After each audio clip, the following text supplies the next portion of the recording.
Hi, I am Hope Adams. And I'm Dre Valentine. We both have anxiety and panic attacks, but the purpose of this show is we're going to laugh about it because we're funny about it. Living with anxiety and panic attacks, it's a hard thing to have, but we like to find the humor in it. Hey, and welcome back. I am Hope Adams. And I am Dre Valentine. And we are Panic to Punchline. And on today's episodes, we want to be more like informative on this one. And essentially, we want to talk about maybe some like tips and tricks that you can do to help like calm your anxiety, ease your anxiety, things like that. If you're not medicated or if you don't want to take medicine. I know that personally, like I don't like having to take medicine, but I also know that there are just severe times in which I have to take it. And there's absolutely nothing wrong with that. I mean, it's there for a purpose. But I do know there's a lot of people that like just don't want to medicate, and that is also fine as well. So I know Dre was diagnosed a lot earlier than I was. She was like young teenager. Yeah, about 14. Yeah, so she, she's had it a little bit longer in her life. I wasn't diagnosed until probably my mid-20s. But looking back, I always knew that I probably did have some form of it. I just didn't realize it until I was older and it got really extreme. So because Dre was diagnosed a lot earlier, you just weren't medicated at that time. Yeah, because the medication for anxiety obviously is like Xanax, Klonopin, like stuff like that. Yeah. They're benzos. Yep. They're highly addictive, can ruin your organs and stuff like that, so they don't want to give them to you as a kid. Right. So they tried they give you like little techniques to try to switch your brain. I looked this up so that I wasn't wrong. I did because I Google everything. Per our last episode, we Google. We Google. Oh, I didn't even say that. No, anyways, go ahead. She's fine.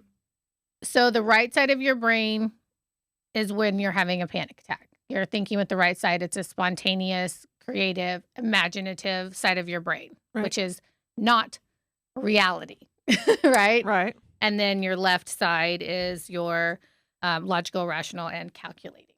Mm-hmm. Okay. So whenever you go into a frenzy, you're thinking with your left. So the idea is to switch over to the left side of your brain. Mm-hmm. So a lot of times whenever I would start to panic as a kid, I had to do puzzles. Like actual puzzles? Actual like board puzzles. Mm-hmm. So there was constantly one on our table growing up because I would just go and sit and do it. Puzzles, crosswords are great. Mm-hmm.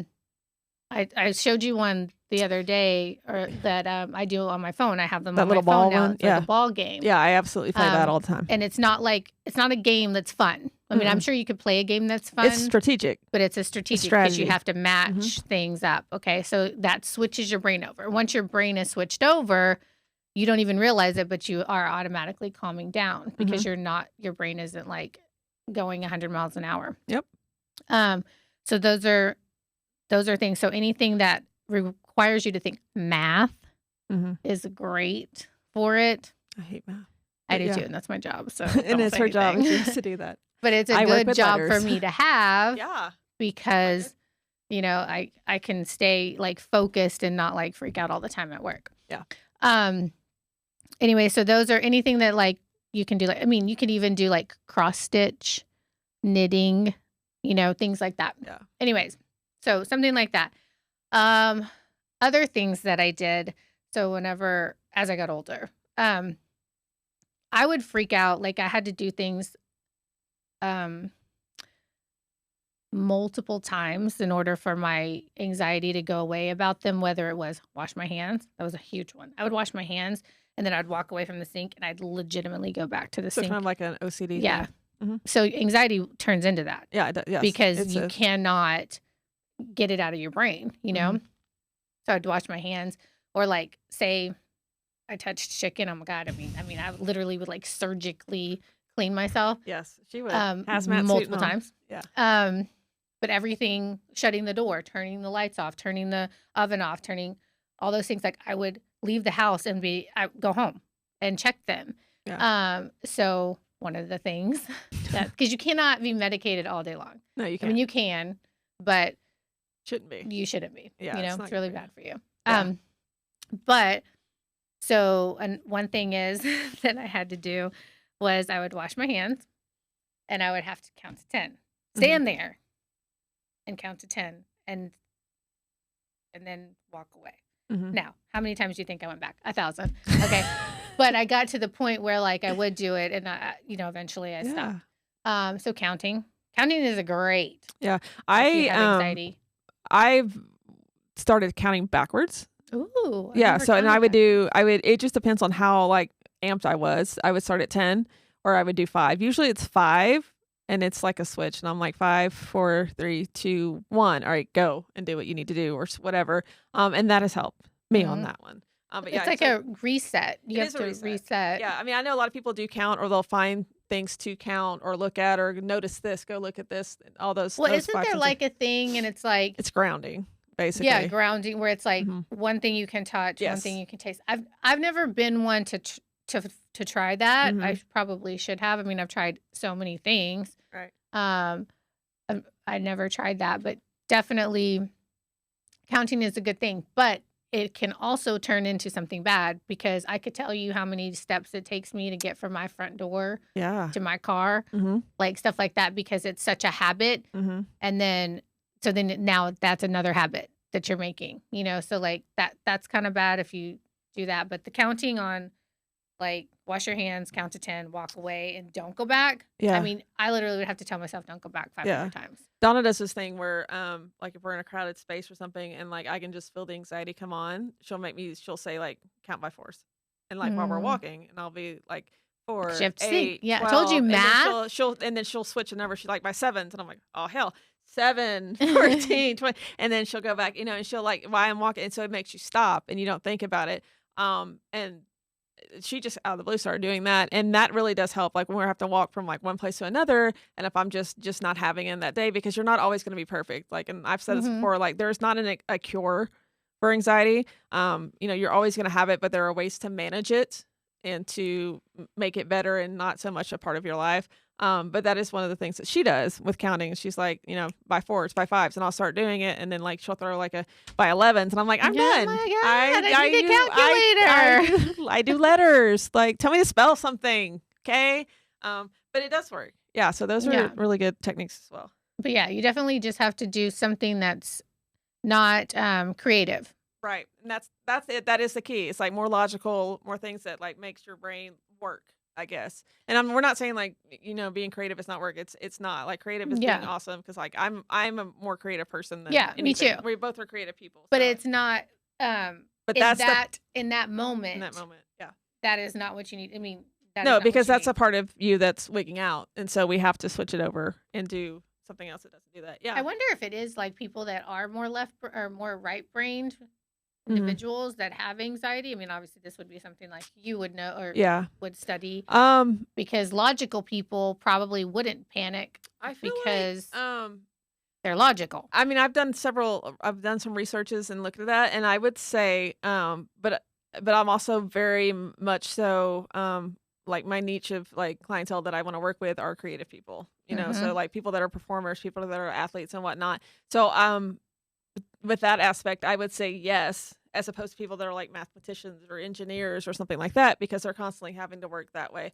I don't know if that's factual. I can look that up and I can come back to you next time with this. But that's interesting though, because Scott has 0 anxiety. Yeah. And he is the most logical person on earth. Yeah. And I'm like, I mean, in my opinion, and I could be wrong because again, I can research it and look, but I would say that definitely people that are more of creative nature, probably suffer a little bit more than people that are more of on the logical, you know, strategic kind of thing. I would think so, but I could be wrong. But I'm gonna look up. I'm gonna say bet flighty people are more anxious. Yeah, he says that all the time. He's like, get your flight out of your system. Yeah, and I'm like, yeah. I'm a flighter, 1,000%. Like I don't. Yeah, and I think that's also a thing that there's different types of like what kind of anxiety person are you? Because there's a fighter, there's a flighter, there's people that freeze. And there's another one. I forget. Fawning. Yeah. But I don't really know what that means. Yeah. But I know that it's there's people, but I mean, I'm definitely not a fighter. I do know people with anxiety that are fighters. And it's, it's not gonna say it's a scary moment, but it's also like, because like, that person and that's not who they really are. But when you're in a panic or, a different part of you comes out. And so the people that Definitely. are fighters, they'll sit there and fight with it, whatever it is. And they're agitated or they're aggressive or something like that. We are both flighters. So like our main coping mechanism is just to leave the situation where we are. And that doesn't mean leave it entirely. It's like, just like we need to move locations. Like if we're inside, let's go outside or let's go to a different room or to a bathroom. And there are people that just freeze and can't do anything. And Yeah. I've known people like that too. And that's horrifying for me to see someone that like literally just can't do anything. I've had one panic attack in my life where my hands wouldn't open. Like I was Wow. that far into it, and I've never been that way. Mine's more like I sweat, but I'm freezing. Yeah, Like I have get that. like, and your body tingles. My stomach hurts. Mine does that. Yeah. Oh my gosh. Mine is I get really dizzy and like, and it's also like where you lose kind of touch of reality, sort of. Oh yeah. I don't know. Yeah. And I think that a lot of people that they don't talk about that because they think that they're crazy. But it's a real thing. And I forget what it is. There's a technical term for it, but it's like you're here, but you're not here. You know what I mean? And I get it, unfortunately. A lot of times I get it when I'm driving. And it's weird Yes. because, okay, so you get it too. So it's like you're driving and then you're like, am I really driving? Like, where am I really here? And it's just like a weird sense of reality. And then I've actually read a lot of stuff about that. And a lot of people have it, but a lot of people don't talk about it because they don't want people to think they're like insane, But it does happen. Like, and I can just be walking down a hallway and I'm like, whoa, like, what am I really here? Am I dreaming this? And that's a big thing. It's like, am I sleeping right now? Am I dreaming this? Because those are usually the thoughts. Now, I haven't had that in a really long time, but definitely when my panic was really intense, I would have that all the time. And that freaks you out even more because you're like, what is happening? Right. Like, and I literally like would say, am I asleep right now? Am I dreaming that I'm doing this? And like, no, you're freaking here. Pay attention. Like, so it is frightening. But yeah, so there's lots of symptoms that come with it. But yeah, the thing with medications, like I've already gone with it. Like it is most of those that calm you down instantly are addictive, like the benzos are. I've been very open, like with all of my therapists and stuff, that like I don't want to have to take anything like that, but I know that I have to sometimes because it is a humane thing to do. But I've tapered back like ridiculous amount. Like I don't even I don't really take a lot anymore. And if you do, that is totally fine. Believe me, because we have been there. Like we've had to really be medicated before. When you have to I think a lot is your lifestyle and like accepting what you have and like I was telling Hope earlier that she needs to talk about how she would like set herself up for success. Like in certain situations, like you have to learn that, and then you don't have to be medicated because you make your life very easy and comfortable. Right. And that comes with like routine and things like that. Routines are great. They are, but then I guess when you have an interruption of your routine or you change, like I was talking about, how my life is like severely shifted, you have to find ways to cope with that. And obviously I'm trying to do that without medication. So some things that I'm doing, and I know everybody's like, oh, this is like what everyone says, but I am making sure that like I'm putting my health first. And I know like in the midst of like my really dark times, like I was not, like I just ate whatever I wanted.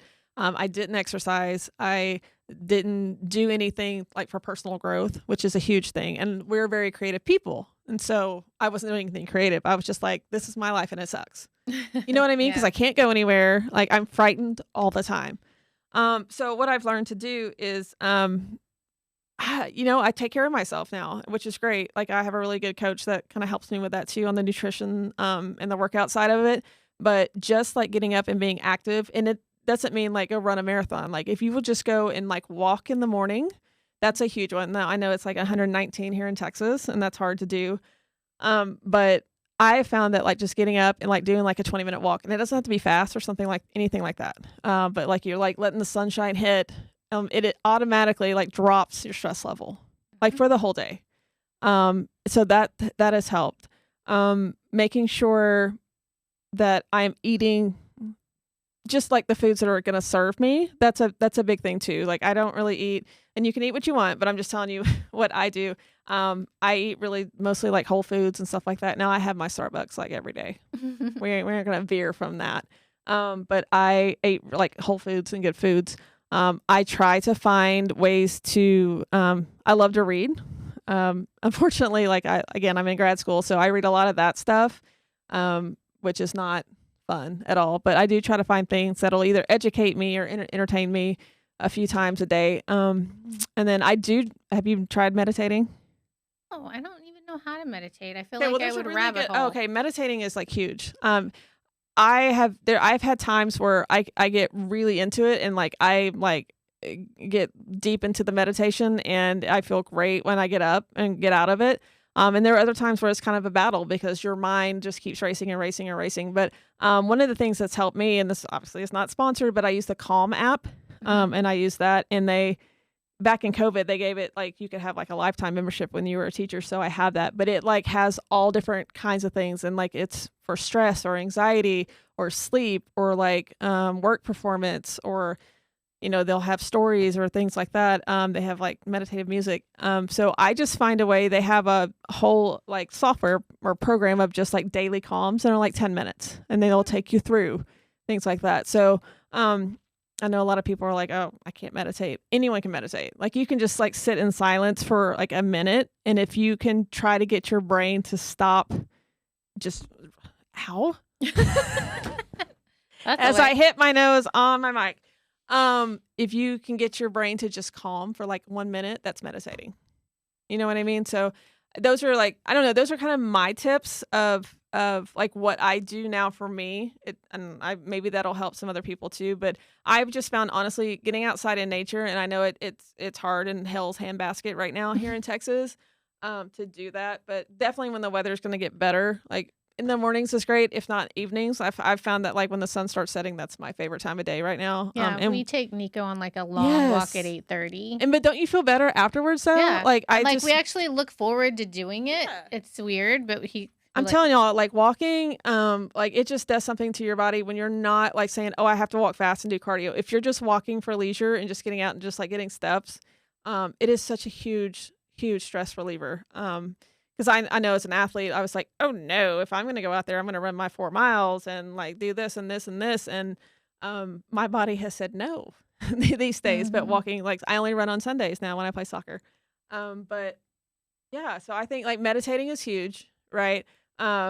Just feeding your body really good fuel. And like, I kind of go like with the 80-20 principle, like 80, just like most of the time, really good food, then 20, just whatever. Cause like she loves Dr. Pepper.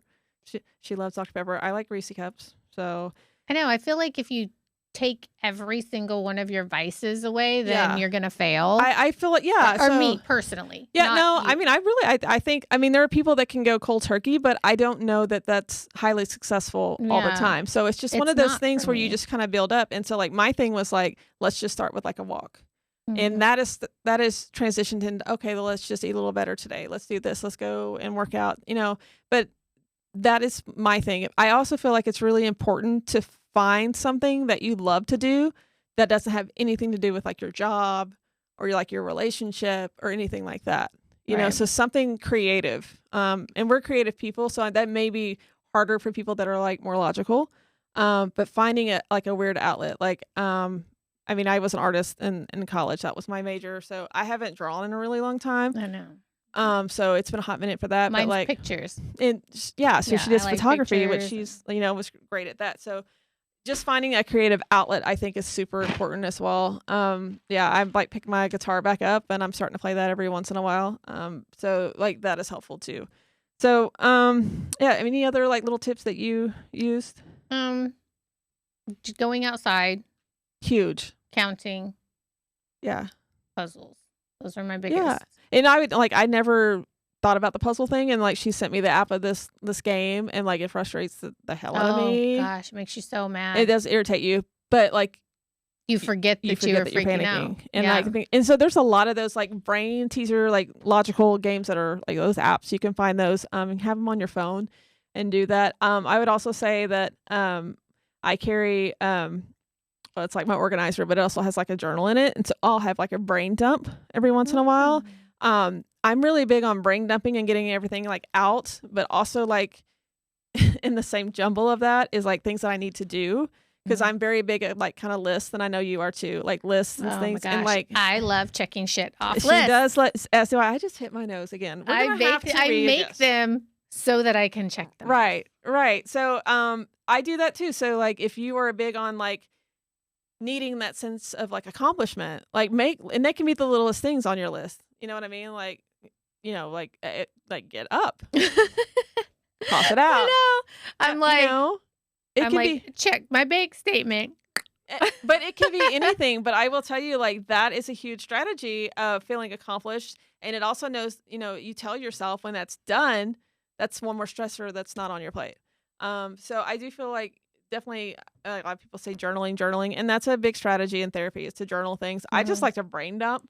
Like, I don't want to sit here and tell you how I feel about one situation. I'm just like, everything's going to come out. If there's lists on there or things that I need to do, I leave it and then I scratch it off. And that's a huge sense of relief for me. I write a lot. I haven't done it in a long time. It's generally whenever I'm like super stressed or anxiety, like where I'm not talking about it. Right. So whenever you don't talk about whatever's bothering you, like clearly it's going to just build up until like you can't handle it. Yeah. So I do that where I write, and whenever you write for this purpose of anxiety and like getting it all out, you cannot filter yourself. No, because most people will filter that still because they want it to like be grammatically correct or whatever. And I don't know, like I would read one of mine here sometime or whatever, but it's literally like, are you fucking kidding me, Dre? Like I literally talk to myself. And then 5 seconds later, I'm talking to the person I'm upset with or whatever. Like, it doesn't matter because you're never going back for this. No. You're never going back to read it again. No. And a lot of people write it, wad it up, throw away. Yeah. It's just to get it out, but it has to be whatever comes to your mind at that moment. If it's cuss words, if it doesn't make sense, if it's not grammatically correct, if whatever, like you just have to throw it all down, throw it away if you want to or whatever. But like, don't make it to where it's your writing. Right. And you're going back and checking. And like, oh, that's, like you're that's like, okay, I've used the word literally too many times. Right. And so, nothing like that. Like it's got to be what's in here on the paper at the end and now it's out. Absolutely. That is an awesome strategy. Yeah. So guys, any of those things, that's kind of what we do. We hope that is helpful for you. I mean, I'm sure we can come up with a lot more tips as well. And we can probably hit another episode with that. But with that being said, I am Hope Adams. And I'm Dre Valentine. She's just so smart today. And we are Panic for Punchline, and we will see you later.